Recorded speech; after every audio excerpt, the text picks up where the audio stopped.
Everything 90s is coming back, except movies. These jeans are back in style, and you don't need to pay $129 for them. Just go to the thrift store, they're probably like $2. These sunglasses are back. Giant sweaters? You got it. I had to buy this stupid cooler because it looked like something stupid I would have had in the stupid 90s. Big blazers, bike shorts, comically chunky shoes, mullets. Please don't let Jinko jeans and rat tails come back. I was born in 1986, so I grew up in the 90s. Fond memories and good times. Everyone says that about the decade they grew up in. Unlike fashion or even music, there are a lot of movies, specifically movies with a little hint of comedy in them, that only a handful of people from my generation and me will remember moving forward. The future generations won't even see these movies, hear about these movies, or even know they exist. They just kind of sit in this little time capsule in my generation's brain, ready to fade away when our brains turn to dust and return to the earth. Future generations will not give a shit about these movies. The sun will perish and our pocket of the Milky Way galaxy will be a desolate, lifeless galactic cul-de-sac, and only people who grew up in the 1990s will know what the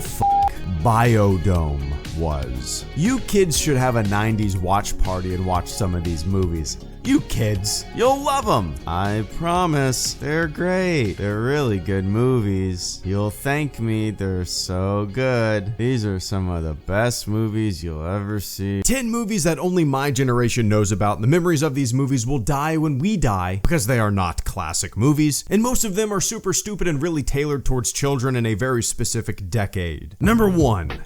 Major Payne. Major Benson Payne lives, breathes, and sleeps war. But after being honorably discharged from the Marines due to a lack of wars, Payne, the natural-born killer, has absolutely no idea how to cope in everyday civilian life. He starts teaching at a prep school, leading a group of misfit JROTC students. Whipping these kids into shape might be his toughest battle yet. There's some funny gags in here from what I remember. Funny scenes, a little bit of satire about war and power and brainwashing, a bunch of innocent children being yelled at by an over-the-top Marine. The Full Metal Jacket boot camp scene for kids, basically. Major Payne has heart, it's about found family, it's goofy and dumb, but compared to a lot of the movies that are probably going to be on this list, I'd say it's worth a 2021 watch if you're curious. Number 2, Three Ninjas. Young siblings Rocky, Colt, and Tum Tum arrive for their summer stay with their ninjutsu master grandpa, who has passed down his vast knowledge of martial arts to the boys. But they're accosted by the criminal Snyder, a rogue ex-student of grandpa's who kidnaps the boys as part of a scheme to get their FBI agent dad. But Snyder doesn't know just how skilled his abductees are. Three Ninjas came out in 1992. I remember seeing it at a dollar theater maybe a year after it came out. Dollar theaters, man. Dollar theaters. I was probably like 6 or 7 years old when I saw it in the theater. Three Ninjas is kinda like Home Alone, but with ninja children. The kids spike one of the bad guys' drinks with laxatives and make him shit like fucking crazy on the toilet. I remember Three Ninjas being pretty fun when I was a kid, and I'd be willing to bet kids would still get a kick out of it today. Rocky loves Emily. Number 3, In the Army Now. After getting fired from their jobs at an electronics store, Bones, Pauly Shore, and Jack, Andy Dick, sign up for the US Army Reserve, hoping to make a little money with a minimum amount of responsibility. What the hapless pals don't realize, however, is that Libya has just invaded Chad, so Bones and Jack are quickly shipped off for service. Now these slackers turned army recruits are getting lost in the Sahara and engaging in armed combat with the Libyan forces. I don't know why I rented this movie so often. I vividly remember visiting my aunt and uncle in Ohio a few times when I was like 10 years old, and I rented In the Army Now multiple times. It's such a stupid movie. It's dumb. I haven't seen it in 25 years maybe. I don't know. It's probably been that long. Suck on this a one time. This entire list could be made up of Pauly Shore movies. Number 4. Junior. A research scientist becomes the world's first pregnant man in order to test a drug he and a colleague have designed for expectant women. To carry out the trial, he has an embryo implanted, believing that he will only carry the baby for 3 months, hardly expecting to face the prospect of giving birth. Starring Arnold Schwarzenegger. Number 5. Heavyweights. Jerry is not looking forward to his summer vacation, since he'll be spending it at a camp for overweight boys in order to shed pounds. Fortunately, a kindly couple, the Bushkins, run the camp and make the process fun and relaxed. However, they're soon forced to declare bankruptcy and sell the camp to Tony Perkins, Ben Stiller, a fitness fanatic who turns the camp into a living nightmare of over-the-top training. But the kids plan to fight back. There's a lot I remember about this movie. I had a lot of fun watching this movie. Ben Stiller's character is just over the top.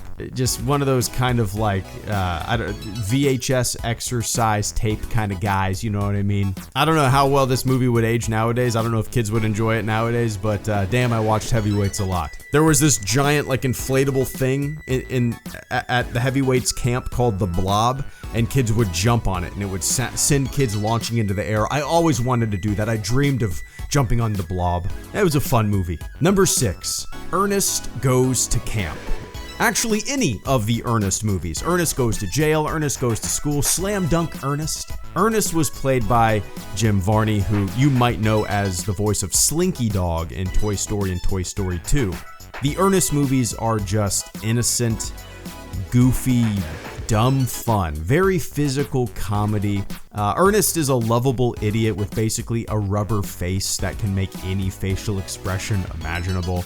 It's the silly stuff that makes kids laugh, basically. Messing things up, falling down, it's goofy. Ernest was a good time. Number 7, Mr. Nanny, starring Hulk Hogan. Former wrestler Sean Armstrong takes a job as a bodyguard and nanny to Alex Jr. and Kate, the children of Alex Mason. The kids receive little attention from their father and take out their energy in pranks on their babysitters. Despite their initial hostility, Sean and the children soon bond when criminal Tommy Thanatos kidnaps the kids to get his hands on a new computer chip. Sean must rescue them. 6% on Rotten Tomatoes, and I'm willing to bet I remember less than 6% of this movie. I remember seeing it, I remember watching it with my little sister, I remember it being dumb as hell, as most of these movies are. But this is probably dumb on another level, like not even worth even looking at, not even worth checking out. This is one that will no doubt in my mind, in 50 years, nobody will ever watch this again. Nobody will ever think of Mr. Nanny again.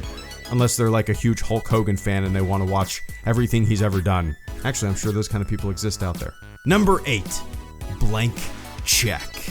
Do you see what the movie poster says down there? It says, if you loved Home Alone, you'll love Blank Check. Every single 90s kid movie latched on to the idea or even the feel of Home Alone. So many of these kids' movies have bad guys getting hurt in goofy ways. Mr. Nanny, the kids that he's babysitting terrorize him in silly ways.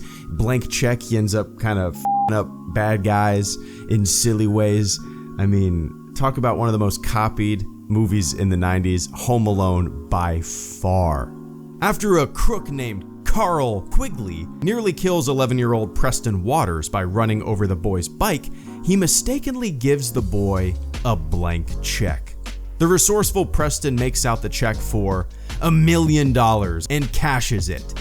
As Preston enjoys spinning his windfall, Carl realizes his mistake and goes looking for the boy, while the FBI searches for Preston's alias, the mysterious Macintosh. Preston soon learns the real value of money. I watched Blank Check a lot. It was like a fantasy land for a kid in the 90s. Like if you just had $1 million, what would you do with it? Well, this kid did exactly what you would do with $1 million if you're 9 or 10 years old, right? He installed a pool that had a water slide from, I believe, his bedroom down to his pool, so he could wake up in the morning and slide down a water slide into the pool, basically that kind of stuff. It was a fun movie. I remember watching it a whole bunch. Number 9, Airheads. 3 aspiring rock musicians, Chaz, Brendan Fraser, Pip, Adam Sandler, and Rex, Steve Buscemi, are determined to have their band's demo tape played on the air.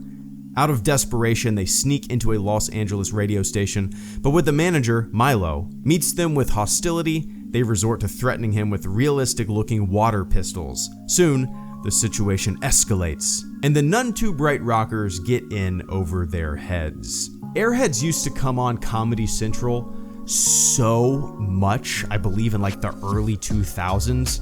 I remember watching it a bunch. It was fun. You know, I would say this is worth watching just because you got Brendan Fraser, you got Adam Sandler, you got Steve Buscemi. It's kind of like, you know, that encapsulates a lot of my generation's. We had The Mummy, we had Billy Madison movies, we had a bunch of Steve Buscemi popping up here and there and a bunch of things as well. Airheads is a good time. I don't know what else to say about it. I watched it so many times on Comedy Central. Number 10, Operation Dumbo Drop.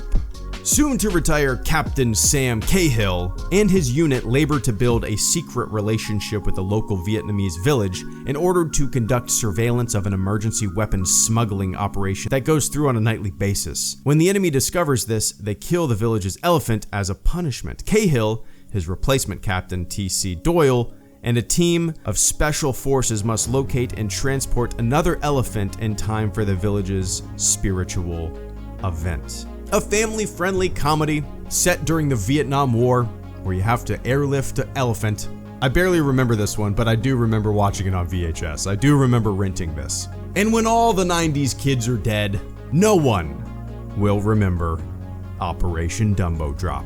Oh my God, there are so many more movies that could be on this list. Hundreds, thousands, just mostly dumb, forgettable movies. Movies made for a specific age and a specific decade. Some of these are way more dumb and forgettable than others on this list. Some are pretty fun and you know, solid movies, especially for a certain age. Some are deserving of being thrown into the ash heap of history. Some worth sticking around, I believe. What movies would be on your list? What are some movies, whether it be in the 90s or whatever decade that you grew up in? What were your movies that you would put on a list like this? This idea came when I was doing a live stream one day. I started talking about movies and I was wondering, you know, I'm 35 years old. I was wondering if some of the younger kids who watch my videos have ever heard of these movies. So I was like, have you ever heard of Three Ninjas or Major Payne? I was just trying to think of movies that I watched as a kid. And for the most part, nobody had ever heard of them. So I was like, this is kind of a fun little experiment here. So yeah.